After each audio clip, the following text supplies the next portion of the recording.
Ladies and gentlemen, welcome to the WODcast podcast. I'm your host, Eddie Ifft. Oh, am I a host? I am the host of many things, many viruses, none of which are COVID. But I am the host of this show. And every week I do a show about mostly CrossFit. If you're listening to the show and you're a regular listener, you're going to say CrossFit. But I talk about everything. I talk about health, fitness, strength, conditioning, nutrition, sometimes sleep, sometimes all aspects of health. This week, we get really into making yourself a better performer through, I don't know how to explain this. It's not through breath work. It's not, I guess it does involve your breathing. I have a woman on, a doctor, Dr. Dena Garner, who invented a mouthpiece. You may have seen it because Rich Froning wears it. It's Airwave is the company that developed it, and Delta Dental apparently developed it. But Airwave is the company that markets it and sends it out to market. And if you want to buy one, that's where you can get it. But there's some really interesting studies behind this and some data that you guys can search out on your own that shows what this thing does. And it's pretty impressive. So much so I'm going to give it a try. I'm a skeptic. I'm a skeptic of everything. And you got to show me some big stats for me to invest in it, because otherwise, it's like I don't need that much performance in my life. So a little bit of an added advantage here or there isn't going to make a difference with me. This seems to have a really huge impact on things like cortisol and lactate, your threshold. So very interesting. She's very nice. She gave us her time. She's a professor down there at the Citadel in South Carolina, the military school. So very interesting to talk to her. What's been going on other than that? I don't know. Hunter McIntyre lost. I don't know if everybody's seen that. My buddy Hunter came in fourth at the High Rocks Championships in, I think they were the World Championships in Germany. He's been laying low since. I haven't talked to him. I think he's in London.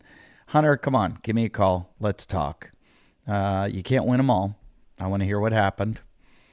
What else is happening? The boxing match, I believe, in Dubai is happening this upcoming week, maybe, with Hepner, Bridges, and Devin Lorette. And I don't think Eddie Hall, I think he dropped out. I think it's Thor or something, some other giant. That should be pretty interesting if you're into that kind of stuff. I think, I don't understand why we have to watch CrossFitters box. That's like saying, hey, let's watch a chef.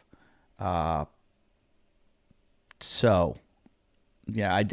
don't understand why Logan Paul started all this shit, but whatever. I was going to have him as a guest. I've got some upcoming guests that are going to be fascinating and awesome. I have Medeiros coming on, or the new greatest CrossFitter of all time, the world champion. Annie Thor's daughter is supposed to come on. I would love to have on Tia. I have not talked to Tia Claire Toomey, so hopefully we'll get her on. And Rob Wolf's coming on. And I've been talking about Rob a lot because I use Rob's LMNT, and I really like it. I'm addicted to it. I'm not going to lie to you. I probably drink at least one a day. My wife drinks it too a lot. And she is sitting here listening to me record this, and she's probably mad that I'm drinking her. She considers it her LMNT. Anyway, all kinds of other stuff going on. If you guys want to help out the show, which I want you to help out the show so that I keep doing the show for you. I do the show for you. Well, for me too. But one of the ways we help keep the bills paid and keep the lights on and the microphone going is we do a Patreon. We do a Patreon, and you get all kinds of cool shit. You get a Myopux. You get a leopard paw. These are stuff that you use to help yourself, to rehab yourself after injuries. If you're doing this or any kind of athletics long enough, you are going to sustain injuries and you are going to need to fix them. It's just maintenance. And these things that are out there, things like a leopard claw or leopard paw and the myopucks, are the perfect thing that should be in your arsenal. I've explained this 1,000 times. I think you should have a Theragun. I think you should have some voodoo floss. I think you need a lacrosse ball or a peanut, which is 2 lacrosse balls. And I think you need a myopucks. And I think you need a leopard paw. These are all the things you should have in your little tool bag of, hey, I got hurt, time to take care of myself. If you do this, you can keep going and going and going for a long time. If you don't have these things, you're going to end up in a wheelchair and have a terrible, terrible life where you just stare at a wall and think about killing yourself. So get yourself a myopucks. Best way to do it, buy one. But if you give to our Patreon, which is $5 a month, that's all you have to donate. $5. That's $1 an episode because we do an extra episode on the Patreon. And the extra episode isn't necessarily CrossFit or fitness related. This next one I'm doing with a neighbor of mine who she works in the porn industry, but she's behind the scenes.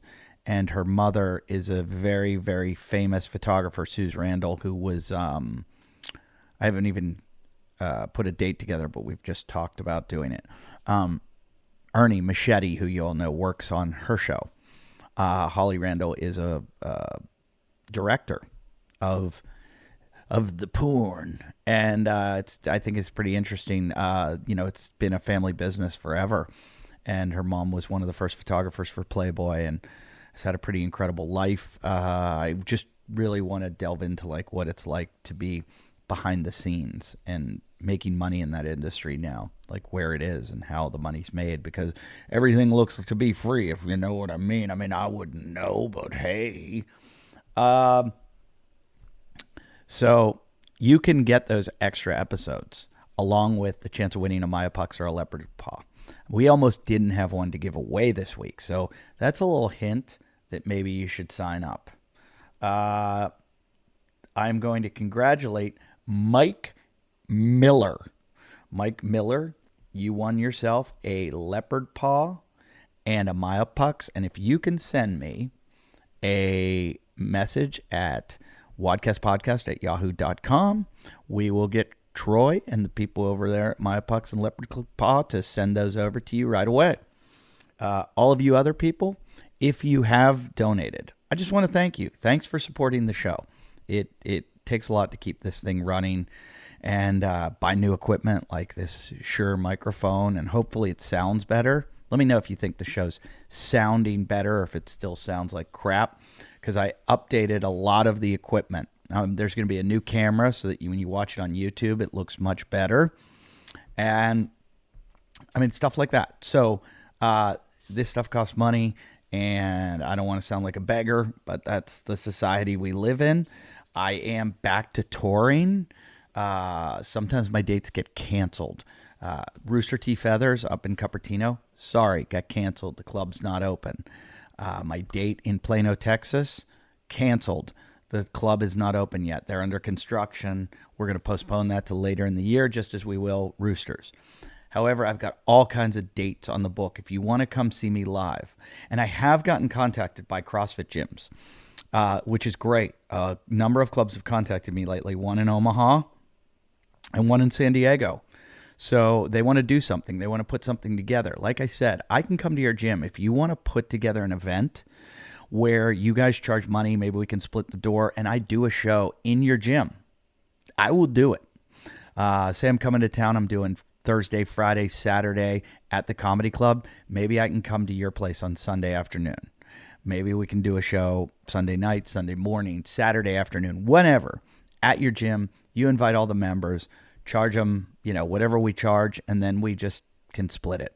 Or if you said, hey, we just want to bring all our members to your show at whatever club I'm playing, we can work out a deal. I'll hook you up with tickets to some extent, and we make it a night out for your club. So let me know about that. You just send me a message. And like I said, you can message me at my personal email for that one. That's Ifft@yahoo.com. I don't usually give that out except to millions of people on the internet. So send me a message if you're interested in that. I'm going to do something in San Diego, and I'm going to do something in Omaha. They asked me to run a relay race in Omaha, too, where they're running 70 miles from Omaha to Lincoln, Nebraska in a relay. And I said, hey, I'll jump in and run a couple legs of that, as long as I can get back in time for my show. I'm just a little worried about riding in the van and getting all COVID-y with them, so I might have to go separately, you know what I mean, because just don't want to miss my show. So on my shows this week, I will be at where am I going? I'm going on a plane tomorrow morning to the Punchline in Atlanta. So if you're listening to this right now, I'm in Atlanta doing shows at the Punchline in Buckhead. Come see me Friday, Saturday, Sunday. Goodbye Monday. Next week, I will be in Omaha, Nebraska, just on Friday and Saturday. Then I head off to Las Vegas Monday, Tuesday, Wednesday, Thursday, Friday, Saturday, Sunday. So I'm there in Las Vegas for a full week. In Las Vegas, come out and see me. I don't know where I go after Las Vegas. I can't even remember, but I go somewhere. I'm constantly going places. October 1st and 2nd. That's that weekend I am in Las Vegas. I know October 22nd through 24th, I'm at the La Jolla Comedy Store. That's down in San Diego. So that's one of my favorite weeks. And then I have stuff like Dead Crow Comedy Club in Wilmington, North Carolina.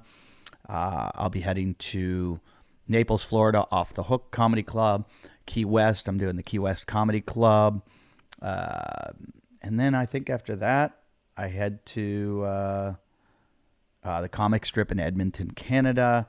All kinds of good stuff. Alaska, I'll be in Alaska, Pittsburgh, Scottsdale, Arizona. They're all at eddieifft.com. If you go to eddieifft, EDDIEIFFT, you can see all my dates.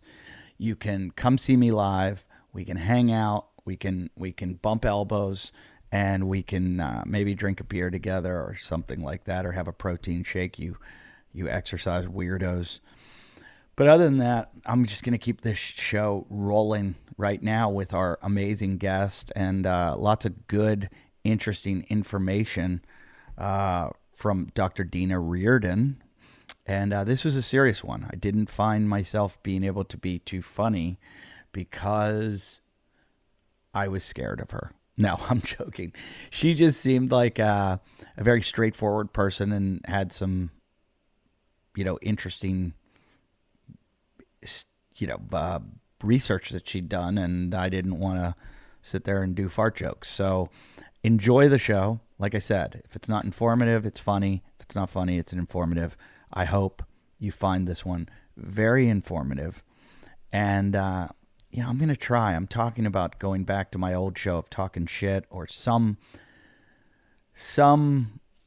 kind of podcast where I talk comedy and do comedy only. So if you'd like to hear that, let me know. Give me some feedback. It can be on my Instagram, it can be on my Facebook, it can be on any of it. It's at Eddie Ifft. I'd love to hear it, hear what you think. But I am thinking about either morphing this show into that or doing a separate show. Let me know, what you like, what you want. I love to hear from you guys. I love when you rate, review, and comment on iTunes. That's the best thing you could do for the show, other than give me $5 for the Patreon. Okay? So either do the $5 for the Patreon or go to iTunes, rate, review, and comment. Let's see if I got any new reviews, and I'll read them, and I'll give credit to the person that did it because they're such a nice person. They took a little time out of their day to review the WODcast podcast. And hopefully they wrote something nice, because there's been some really nasty ones. Let's see. Where are they? We have a 4.8 out of 5 rating. That's pretty awesome. Okay. 988 ratings. I'd love to have that over 1,000. So if 12 people just reviewed this, we'd get to 1,000. So can you please do that? I would love to see that. Here's one from someone in Canada. I know because there's a little Canadian flag. Still loving the blend of fitness and funny. You really have introduced us to some awesome female experts and athletes. Wow. That's the first time I've gotten complimented for doing something for women. Best guest you have had of late. And that comes from somebody in Canada named RRH. Thank you, RRH. And then somebody here wrote one. I think they just signed up to write a review, which you guys could do too, because their name is Can't Think of a Good Name. I'm a longtime listener, and I love this one. Eddie and Jacqueline. I think this is talking about Jacqueline Sclaver, who's a nutritionist. Had a great rapport, and Jacqueline was so knowledgeable that Eddie actually let her just free flow and share all her great knowledge without his need to interrupt. Love you, Eddie, but you know you have this problem. Great job. Geez, I think that was written by my wife. That sounds like something she would write. Jeff K in Denver comes at me. Just fast forward the first 10 to 16 minutes of ad and then Eddie talking over the guest. Oh, wow. Sorry. So sometimes they're not all good. And I don't just read my good ones. I read my bad ones. But I would prefer that if you're a fan of the show, 5-star, talk about how amazing it is. I mean, you can use words like fantastic, incredible, greatest show ever. Why would you listen to anything else? Stuff like that. Say like, I would rather listen to Eddie's show than take the best dump ever. I don't care. As long as it's good. It can be funny, but just make it good. Give it 5 stars. All right? So why don't we just start this episode and you guys listen, enjoy, and hope to hear from you guys. Well, hello. How are you today? I don't know what to call you other than doctor. You can call me Dena. That's fine. I just make my husband call me Dr. Garner. That's fine. That's hilarious. If I was a doctor, I would make everyone call me a doctor. I would love to have a title in my name. I would love it. I think you can put Esquire, not Esquire. There's something you can add at the end of your name that like you don't really have to accomplish anything to do, which I would like to do. But you are a doctor of, forgive me, I did my research, but it looks like a lot of things. It's all good. You're all good. I don't know, sometimes myself, right? Jack of all trades and master of none, but did my doctorate in muscle physiology. So that's what I did at Oregon State. And then transitioned back out to the East Coast at the Medical University, where I did some postdoctoral work in neurology. And so just a lot of different opportunities and experiences. And so thankful for those. Is Oregon State, are they the one that's the big track school, or is that Oregon University? Oregon, University of Oregon. Okay, Oregon State is in which part of Oregon? Corvallis. It's only an hour from Eugene, Oregon, where University of Oregon is located. But yeah, it's more of a agricultural school, which is similar to what we have in South Carolina, Clemson. Okay, but you grew up in Charleston.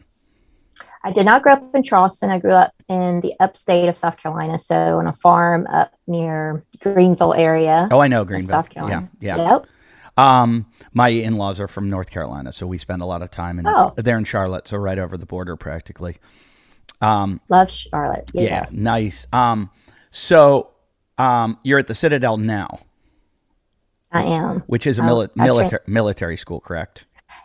Yes, so it's the Military College of South Carolina. So there's about 35% of our students who will go into contract into military service, but majority of students are here just like a regular school, although they do have to, you see I'm wearing uniform. The students also have to wear uniform, military, we're Army. So that's the difference between us and other academy schools, military schools. And there's another one down there, VMI, right? VMI. VMI, that's another right. military school down there. Institute. Correct. Okay, so my question is neurology. I'm a hypochondriac, so I've seen every kind of doctor in the world. And I asked a doctor friend of mine when I was going to see a neurologist once. I got Bell's palsy, and my face froze up, and I had to go see a neurologist. And my friend was like, "How was the neurologist meeting?" And I said, "Good. Why?" And he said, "They're kind of crazy, huh?" And I go, "What do you mean?" He goes, "Everybody in neurology," he goes, "they're a little bit out there. It's such a weird, unexamined kind of new world that as science we're venturing into. Is that true? Right. I agree. I mean, one of the areas that I did actually my postdoctoral work with, as it relates to multiple sclerosis within an animal model. But what I've been able to do over the last, since 2015 is look at concussion. And so I've been testing objective tools to, like you said, it's the diagnosing concussion is very difficult because it has relied on subjective measures and then the neurologist depending on the subject to diagnose.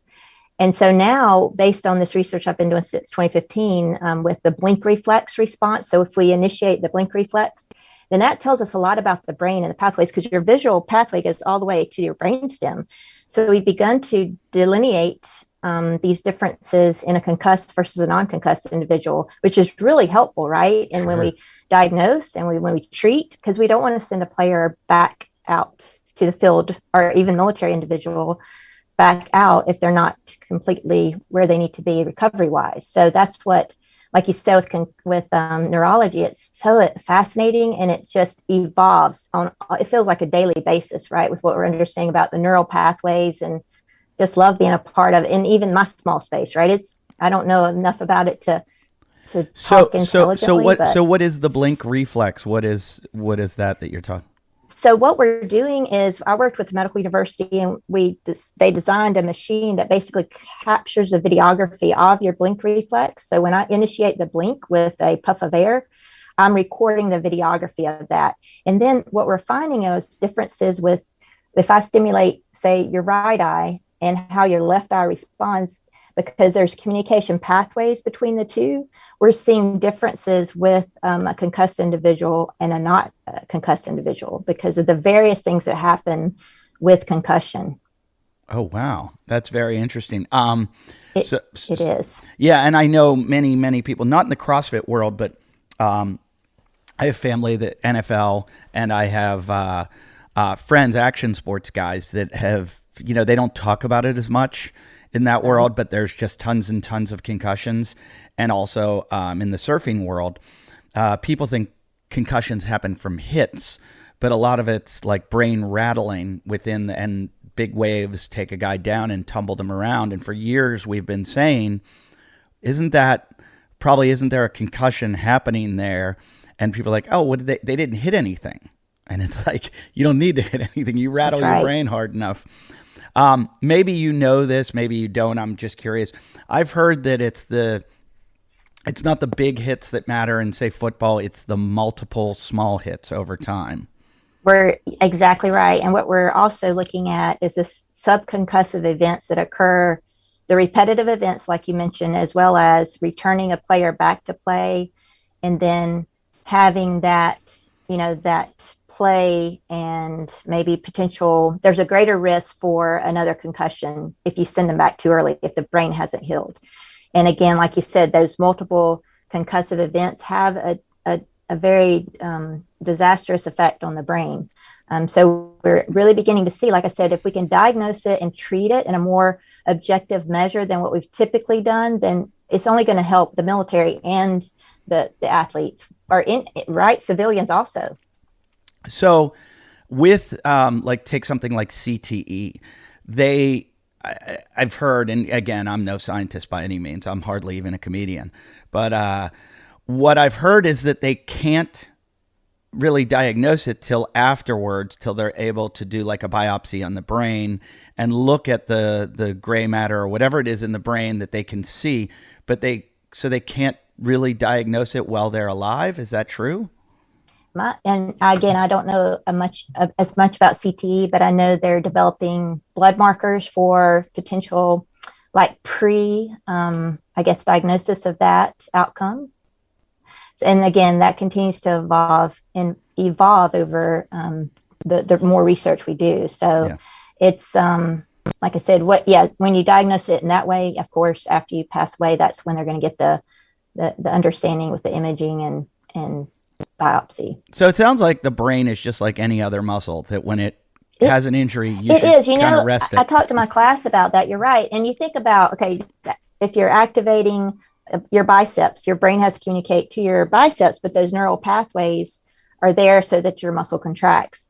The same thing, if you continue to say, we talk about negativity, if you continue to activate those pathways, you're going to get that stronger. Just like if you activate your bicep muscle, it's going to become stronger. So thinking the brain being plastic and being able to change, if we can change neural pathways for positivity, negativity, it's just so exciting. Like I said, what we're beginning to understand about the brain, that is just, gosh, such a large field.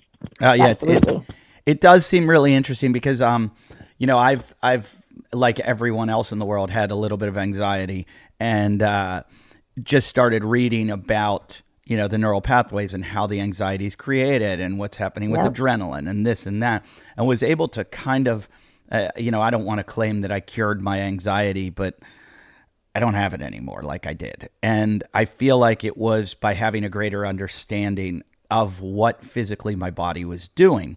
Yes. Which I think is, I kind of preach that on this show, that if people talk about injury in sport and injury in every, CrossFit gets blamed a lot of times. And it's like, well, I feel like I'm able to do what other people aren't able to do at my age because I've been injured a lot and because I'm able to repair my injuries because I know how, where most people would just call it quits. Yeah. But because I can fix it and come back, and I felt like I did the same with anxiety. And that's great to know that the future of this, that we're learning more and more about the brain and that maybe there is some control we have over it.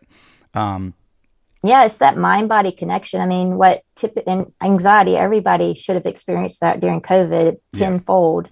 But the reality of what we're seeing with the science about that is, we typically, if we just keep pushing it down, and we don't acknowledge the connection between our brain and our body, that's detrimental, right? Long term. And so it sounds like, you've begun to see and recognize those, just like owning it, saying, yeah, I'm anxious, my stomach hurts, my head hurts. All right. And then reconstructing that. And how do you move forward? And it sounds like you've figured that out. And it's a process, right? We're all, even after you figure it out, there's a new day and an angry driver. And we just have to really practice this as an ongoing application. Absolutely. Yeah. It seemed like one of the biggest helps to me was the breathing techniques and understanding why breathing works and how breathing affects everything that's going on there. And I can't believe it's not just common knowledge for everyone, because there is so much anxiety in this world, and children and what they're dealing with, and the fact that this isn't something you're taught, like how to hold a fork, take a deep breath. My daughter one day said to me, my wife and I were dealing with something that was really stressful and we were trying to fix it.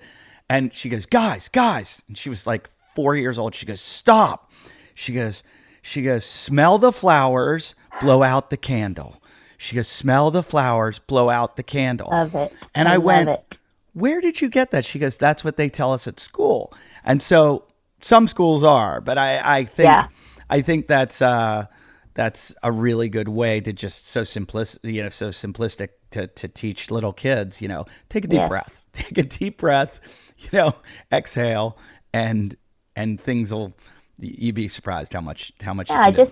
Like you said, it's intuitive. Oxygen gets increased to your brain, and that affects the neural pathways and the outcomes. And we don't teach that. We should. More schools should have that implemented within, just especially now with kids being anxious. So sounds good that your school, at your daughter's school, is really doing that. So let me ask you a question. So I'm not, again, physiology. I don't understand it all, but my little understanding is a neural pathway is kind of like a tiny, tiny, tiny tunnel. Is that correct? Kind of like a tiny what? Tiny tunnel that synapses shoot up and down. Is that fire up and down? Is that right? I like to, you're probably, I don't know how old you are, but I grew up where the telephone poles are right down the road, right? I just think of when I'm calling somebody's house and the communication goes from my house to, my friend's house down the street. That's how I like to think of it. It's just like connection points and the synapses between the neurons. You could have problems between the two neurons, right? Just like with muscle, and the communication won't go very quickly. So neural pathways are activated, and they go, like you said, kind of like a tunnel or a roadway could be the same way, right? And they can become damaged, right? If we do any kind of damage, like you injure your muscle and there's Sure. a bruise there and the blood can't get there, are the neural pathways then, like same in your brain, they can be damaged but there's thousands or millions of them, or what is it? Millions. So many. And, with MS, multiple sclerosis, that's where we see inflammation. You can actually see the myelin sheath. So the connections between the neurons are like, they're inflamed. And so therefore with MS, a lot of the outcomes are fatigue and so they won't be able to walk for very long because the neural pathways are just damaged and they can't get the message from their brain to their working muscles. Yeah. So, the myelin is the sheath that wraps around the nerves. Yep. Kind of like protects it, right? Okay. Keeps it safe. Yep. Helps it do its job. Mm-hmm. And myelin we can make more and more, correct? Yeah. And I don't know the science behind myelin sheath. Like how do we, once it's damaged, I don't know if there's the latest research on repair.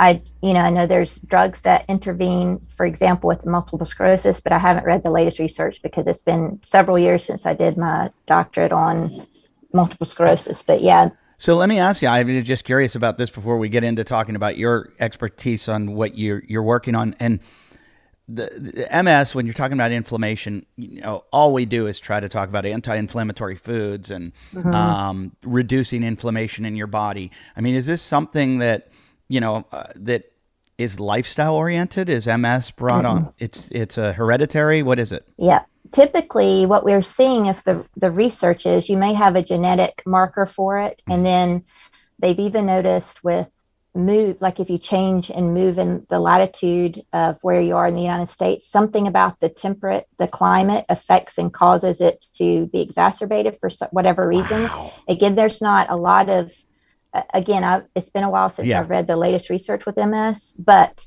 it's not something that you could typically prevent, right? It's one of those things where you have a marker for it and then potentially the environment. So it's that gene environment interaction that occurs with MS, and it's not reversible, right? You can't get rid of it. I had a fraternity brother from college, still has it. And I remember when I saw him, he was pretty young to be diagnosed with it, probably a few years out of college.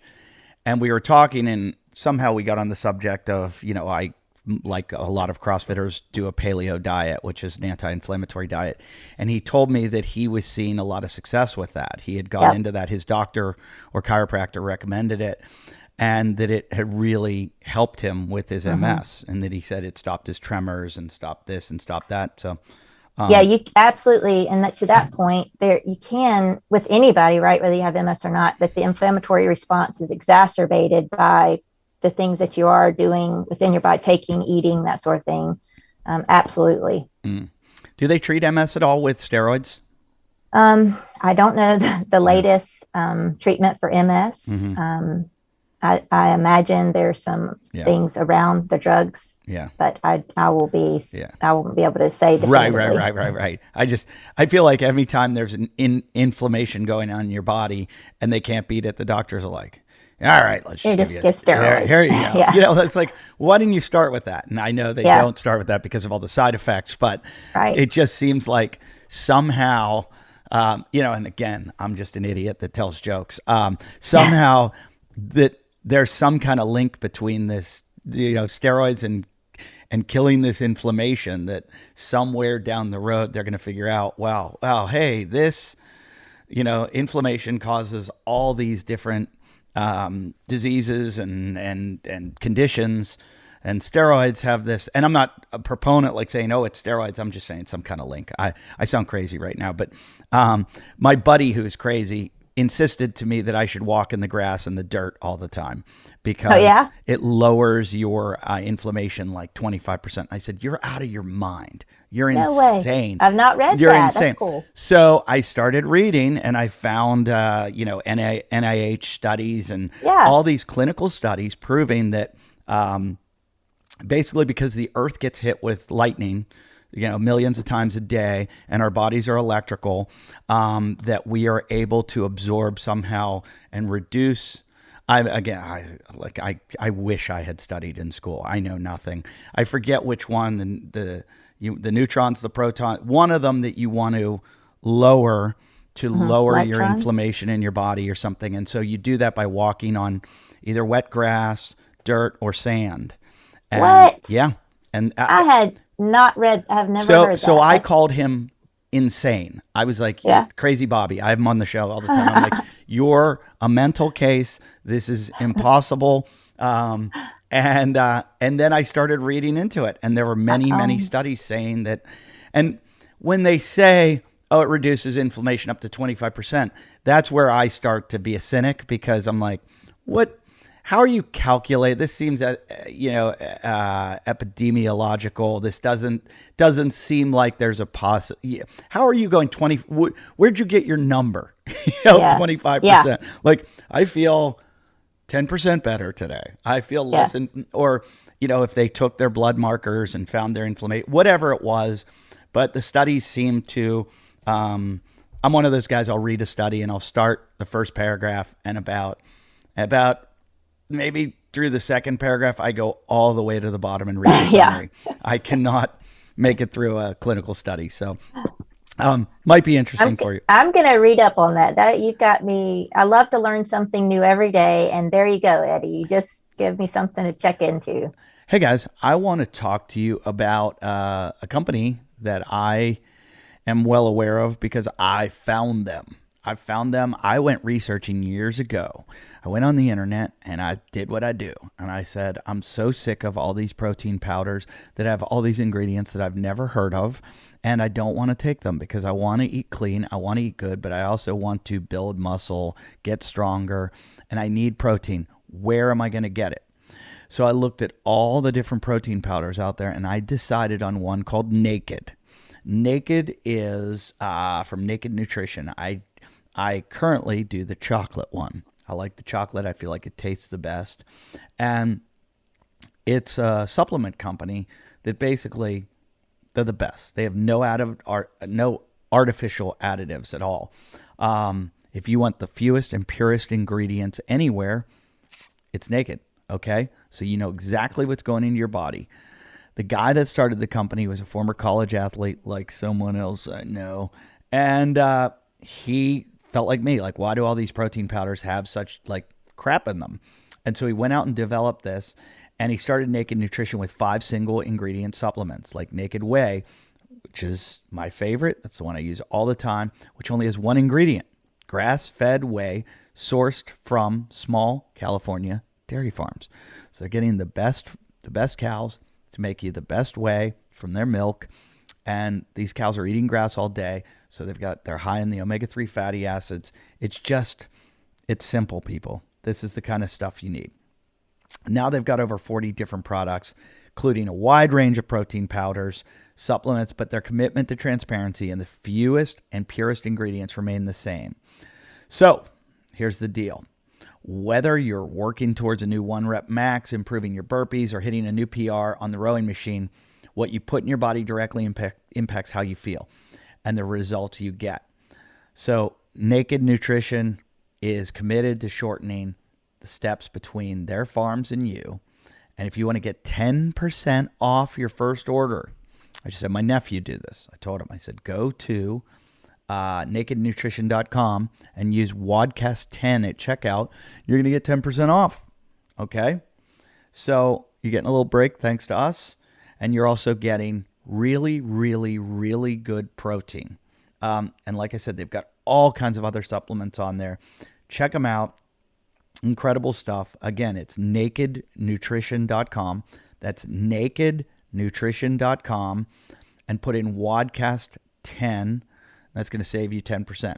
Now, if you work at a company where they check your stuff and you type in naked, they're going to get a little creeped out. But then they see nutrition, you're going to be okay. So that's nakednutrition.com. Put in WODcast 10. You're going to save 10%. Nakednutrition.com. It's nutrition with nothing to hide. Well, but it's funny. Like, that's what happened with me with what you're working on, because I first saw it with Rich Froning doing it. And I thought, Rich is probably being paid to do this, and this is why he's doing it. Mm-hmm. And I do know Rich, and I know Rich is pretty calculated and is really, like anyone else, wants to make a living, but he also winning is very, very important to him. So I saw him wearing this mouthpiece, and I went, "What the hell's going on?" And I was going to reach out to him and say, are you doing this for you, or are you doing this, to feed the family? And then I started reading into it, and I went, wow, here's all these clinical studies. Wow, this is really interesting. And I'm going to let you take it from there, because I am fascinated with it. And obviously, you've got the background, and you are you the creator of it? Yeah, so I worked with the company, right, to form this mouthpiece that's out there now, Delta Dental. And it's based on years of research, right? 17 years of research. And I was like you, I was like, what in the world? When someone first introduced it to me, like, there's a physiological effect with mouthpiece use. But what I've really begun to see is it's utilized, and you'll say, oh yeah, with sleep apnea. What we know sleep apnea, right, is the tongue occludes the airway. So the research has shown with mouthpieces that if you can make the mouth move forward a bit and put the tongue at the base of the mouth, it helps to open up the airway. The other thing the Japanese have done a great job of researching is like clenching down, because that you're activating these nerves that affect cerebral blood flow. And so, in all these studies that I've read, even though there's not been specific ones as it relates to exercise, I had seen some original studies in the 80s. They weren't well done. It really got me excited and interested, right, to study this. And I'd say it took 3 or 4 studies that we did, and that we kept getting the same things, right? I'm like, there's no way. I'm just so skeptical about this, that this can happen. And like I said, I continue to read and understand that, the tongue is a muscle itself, right? And so if you activate that muscle, you're opening the airway. And if you clench and bite down where the mandible is in an improved position, that creates outcomes that were noticed with cortisol. So the hormone cortisol, as well as lactate. We've done CT scans with it in around your throat, and metabolic studies, metabolic respiratory rate. So sorry, forgot to put that on silence. That's okay. And so it's really been eye-opening to me, because there's not a lot of research in the area, but it does facilitate positive outcomes for an individual who uses it. So in this sport that we mostly talk about on the show, which is CrossFit, people are looking for any single little advantage they can get. Right. Let's talk. Let's start with lactate. What kind of difference can it make? So what we're seeing is, depending on, I've done steady state exercise with individuals. We see that there's, so around 18 to 20% decrease in lactate levels. With cortisol, however, we need cortisol to burn energy, but what happens after you do CrossFit or resistance training is it stays elevated. When we take a pre and post of someone with and without the mouthpiece, we see that it lowers by 50%. And so what that does, it tells us, we haven't studied that part of it yet, is that if you can lower cortisol after exercise, which this mouthpiece does, then you can decrease the opportunity for muscles, not the synthesis of muscles being improved, actually. So you can improve muscle synthesis. So you're ready for your next workout. Recovery is improved. And so that's what we're seeing with both lowering of lactate as well as cortisol. The raising of cortisol too is also going to make you store fat. So yeah, and there's been, that'd be the golden calf right there. If you could study an effect on obesity rates with this mouthpiece. I haven't gone there yet, because this is such novel research. We're just forming the base right now, figuring it out. I mean, I'm peeling back the layers of the last few years, just saying, well, okay, if this is happening, why is this? I need to study this. But yeah, obesity is absolutely a factor of obesity is the cortisol changes. I mean, because it's funny. It sounds like there's a correlation here, because you look at, you talked about sleep apnea. A lot of times, I don't want to fat shame here, but you see obese people always complaining about, they're having difficulty, they're having sleep apnea. I've had little episodes of sleep apnea in my life. You know when I'd get them? When I drink alcohol. Yeah. If I drink beer, I wake up the next day and I've got that like weird dry throat and I was snoring all night and I don't know what it is, but maybe it's the relaxation of the tongue or something like that, that the alcohol deadened that response or something like that. I mean, I'm just hypothesizing, but I feel like I know that happens. If I drink beer all night long, I have sleep apnea, and I'm not a big drinker, so it doesn't happen often. But I think sleep apnea is a huge problem with people at this point because of so many different things. It's restricting people's sleep and it's raising their cortisol levels, and there's so many different things that are going on. And I see people with so many health problems messing up their immune system, blah, blah, blah, et cetera, et cetera, et cetera. And I think it comes from that sleep apnea. So if this is something that can assist that, and I mean, I know there's a lot of people are using BiPAPs or CPAPs to sleep with at night. And I've seen those firsthand and what they do. And it just seems, like that's, almost archaic. As advanced as it is, it also, to sleep looking like your Maverick in Top Gun doesn't seem normal to me. Right. So, the mouthpiece, when it comes to moving the jaw forward, take someone like me that I have a terrible profile. I have a chin like a cartoon character. As a child, they thought they were going to give me orthodontal devices to pull my jaw forward. Yep. And they even went as far as to remove teeth, do different things to, help my bite. I've heard on different podcasts people talking about that's, could be stemming from children, not breastfeeding long enough or not eating hard enough foods and not their cleft or their palate is not strengthening enough. So it seems like there's a whole world of this jaw placement and the breathing. So is this something you've come across in your studies? Yeah, I haven't. That's interesting. I haven't gone into too much detail about the jaw placement, like in children and the causes and all that, which is really interesting. I'm sure there's a lot of data for that. But what we do know, what I have researched is, with sleep apnea, whether, that movement of the jaw, mechanically, that movement causes that opening because you're doing a couple things. You're moving it so there's a little bit more of an opening as well as a tongue contracting because it's pushing it forward a little bit. So the more you push your tongue forward, especially if you have issues, and the more you'll have more optimal opening of your airway, which affects, sleeping outcomes, right, when you're at night. But also we're seeing it affects what no one had done before is really studying it within a healthy population at an exercise too. Mm-hmm. So, with CrossFit, right, oxygen consumption is not critical because you're doing anaerobic exercise. I would say more of CrossFitters use it for maybe recovery between sessions, as well as the cortisol, the clenching, and how that could potentially affect cerebral blood flow and the release of cortisol during and after the exercise. So cortisol is basically a stress hormone, right? And it's right. So your body is stressed after a huge, if you're doing a high intensity interval training session, your body's completely stressed. And then you're saying this can release stress how much?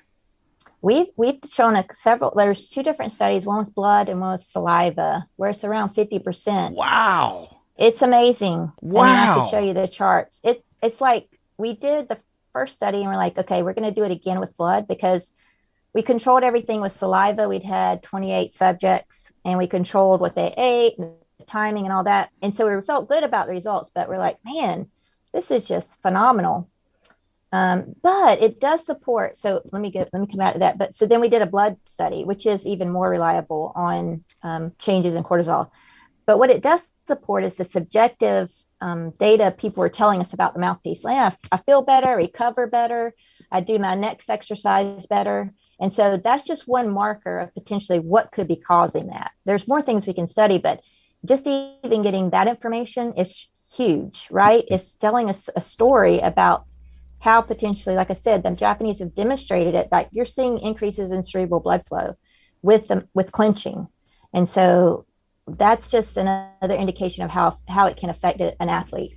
When you're saying clinching, you're saying like biting down on the mouthpiece? Biting down and breathing through your mouth. Yep, that's what we say. Biting down and breathing through your mouth. And you're not like, bearing down with all your might. You're just biting down, breathing through your mouth versus, just what we did. A cool study is just breathing through your mouth. And then we did breathing through your mouth while biting down. And you would think breathing through your mouth, because it's a little bit more open, we would have people open their mouths. It would be improved. It would be better, but it wasn't. So it was that placement of the mandible which shifted forward and caused that airway to open more than if you're just like that, breathing in and out. Like is this mouthpiece, is it just a regular mouthpiece, or is it different than? Yeah, it's not. I've got one right here.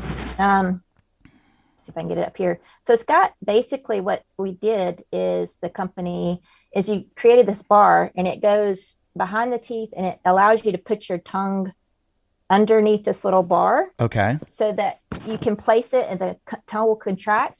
Okay. And also your teeth are more position in a better position. Because you think about when you're going for a run or working hard, you can't bite down all the way without anything between there because it hurts, right? Right. Bite down Right. Together.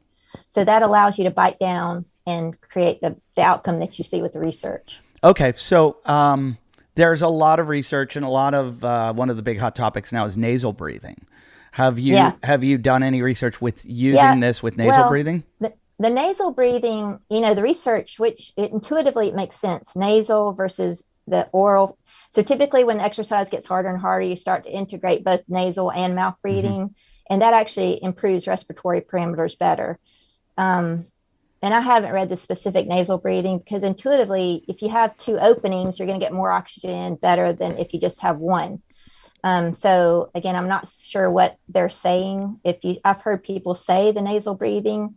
I'm not sure exactly what they're trying to. I think one of the aspects, and I'm not an expert in this at all, is nitric oxide, that you get more nitric oxide through the nasal breathing.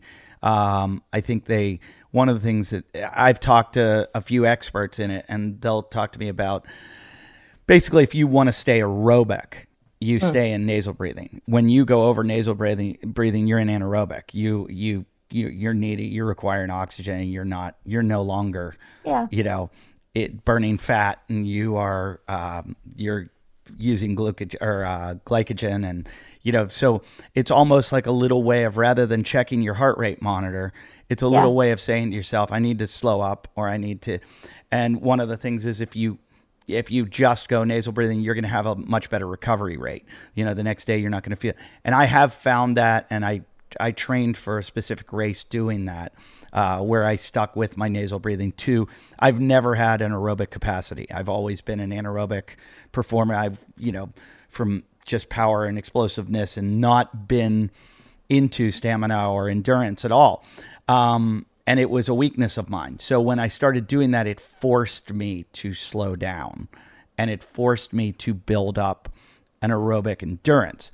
What it does, as far as that's not helping my lactate threshold or my, those aren't even in the conversation. I think it would say, well, look, you're going to be a lot stressed afterwards because, you're not stressing your body like you were, but it's just because I'm not working out as hard. As intensely. But for someone like a CrossFitter, and a lot of the times I train, and a lot of the sports I do, you have to go really hard, and you're going to that anaerobic. So to lower your stress like this, your cortisol, what I'm curious about, and I think, my big one is the lactate threshold, or whatever the term for it is. That's something I've always wanted to get studied, get mine tested, because I believe that's the key. Absolutely. You send a bunch of guys out to run the mile as fast as they can. It's the one that can hold off that's going to win. So you're saying, what are the numbers with that? Did you say 20%? Yeah, we've got different studies with lactate. We did, so we did resistance training. We did a very, almost like a CrossFit type exercise. We did an hour-long resistance training. And those are between 15% and 18%. Then we have runners, and those are around 20% also, 24%. It really depends on the intensity, right, of the exercise. And you're exactly right. Those people who can train at a higher level of their lactate threshold, they're going to be able to do better outcomes. Because that hydrogen really gets in your blood and messes up the muscle contraction. So that's why lactate's important to understand and see if it has an effect on that. Yeah, I've been studying my whole life. I still know nothing about it, but I've always wondered what, as a little kid, even in high school, I started drinking. I started trying to put baking soda in water and drinking it as a lactate buffer, because I remember running the 400-meter dash, and there's just a certain point you can sprint, as far as you can sprint, where your body just starts shutting down, and it's just, I'm not going any farther, and so trying to push that and push that and push that. Now, 20% or 18% different. That's massive. It is, and we've not done elite athletes, so we've only done just normal athletes, run-of-the-mill. But it has, like I said, depending on the exercise, we get some phenomenal outcomes that are pretty, I think, interesting. Now, we don't know with lactate. With cortisol, it's the HPA axis, but we believe what is that? The hypothalamic pituitary axis, which is basically the area in your brain that releases the cortisol ultimately. But they interact with the lactate. And so we believe there's a communication within that, which I could, I've tried to tease through, but it's, that's where we think the connection is with lactate, as well as potentially the breathing improvements. There's a lot to it that we still don't understand, but what we do understand is exciting because it's something we build on and we continue to figure out why this is working for people. Sure. There's been a few things that I see in innovations or inventions that have made a tremendous difference in the sport, and and also things that athletes like Rich Froning subscribe to that all of a sudden the whole world goes, wait a minute, he's doing this. There was Matt Fraser, who's a top CrossFitter, was using beta-alanine, and he talked about it on Joe Rogan's podcast. He said, I use this beta-alanine and it makes me feel like I have a third lung. And all it took was that statement and the stuff sold off the shelves. Wow. Wow.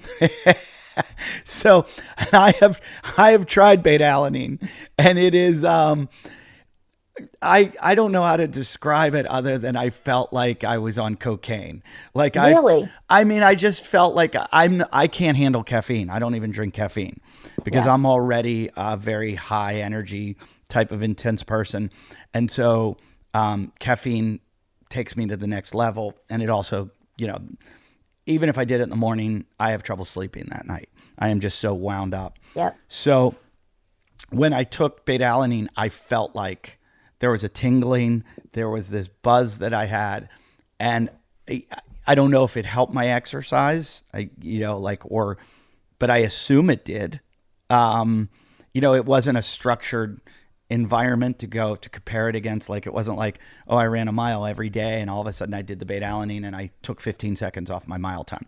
Yeah. It wasn't structured enough. I just did a workout and I was like, well, that felt great. I don't know. But I did have this kind of energy that I haven't had. And then, it came to like midnight. My wife was like, are you going to go to sleep? And I'm like, no. Do you have any projects you want me to do? I think I got a couple more hours in me to go. That's funny. So as far as this mouthpiece, once you guys started working with Rich, did you see an uptick in did it? I'm not I don't get involved myself with the market at all, but I probably so. I can imagine if Rich Froning endorses it, then there is an uptick. Are you was this your research project that you started yourself, or did you just get pulled into it? Or no, I started it probably 17 years ago. Right. What started you on it? Someone came to me. I worked with Dr. Hank Cross, who someone had given him an idea on a mouthpiece improving performance. He came to me and said, he lived near me and just looked me up on the internet and said, hey, would you research this? And And I said, this is crazy. This is really odd. No one's ever done this or suggested it. And so, like I said earlier, it took me several years. I kept saying, this is odd. And you're almost embarrassed to talk about it, that you're finding something like this, that how would it have an effect. But when you delve into the research, like I said, there's some interesting associations with sleep apnea and what the Japanese are doing that would say, yeah, there's something here. It deserves further investigation. And it really kind of, finalized with, working with Delta Dental to develop this mouthpiece so that it has a very good outcome for individuals are seeing, and people are really liking it. And again, it supports like the subjective things people are saying, that it helps them. And now we're being able to show it physiologically. So when you develop this mouthpiece, there's a lot of sports where people wear protective mouthpieces. Do you guys make them that they're a combination of protective and? Yep. Oh, nice. So we're working on that now, and trying to integrate maybe the upper and the lower. But right now, the lower mouthpiece is really for, the performance, and the upper is for protection. And so as we continue to fine tune the upper and lower integration, I think we'll have more options for athletes for protection and for performance, right? And you say this was developed by Delta Dental. Are they the ones selling it? So it's a subsidiary of their company, yes. Is that Airwave? Mm-hmm. Okay. Right. So how do you spell that Airwave? It's AIR. AIRWAAV, all caps. Okay. Well, I find it all so interesting, and I'm definitely going to try it myself. Let me know what you think. I will definitely. I will try anything to make myself better, and I always think I'm going to find that thing that I'm going to be like, oh, this is why I've been average.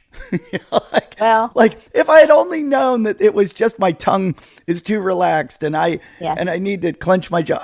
So I really look forward to trying it. I also look forward, or I want to thank you for your time and expertise in this. Is there anywhere people could get more information on this? I think if they go to the website, www.airwave.com, they'll be able to find more information about the research too. And then my understanding is they sell it on Amazon, so they could find it there as well as on the website. It'll lead them to those links. I probably should check that out and make sure. But yeah, I'm 99% sure that's where they can find more information as far as buying it. And one last thing, are there any other crazy, weird studies that you're delving into now other than this? Yeah. So now we're starting to look at brain mapping, right, for areas that potentially could be activated when you clench down, so that we can definitively say it's because as this technology that's less in the hospital setting, you can actually use it in a lab setting. Like mine, we're beginning to see these technologies that would allow us to understand like blood flow in areas of the brain. So that's where our next little venture is. So is it something that could help people with past concussions that have had So that's my interest, because I do both concussion and mouthpiece and the recovery piece. What we know with concussion recovery is cerebral blood flow is impaired, and then the stress on the brain. So if you can improve recovery with a mouthpiece because of the increased cerebral blood flow, that would be phenomenal addition to your concussion recovery. So that's what I want to do in the next little bit. Hopefully we can make that happen.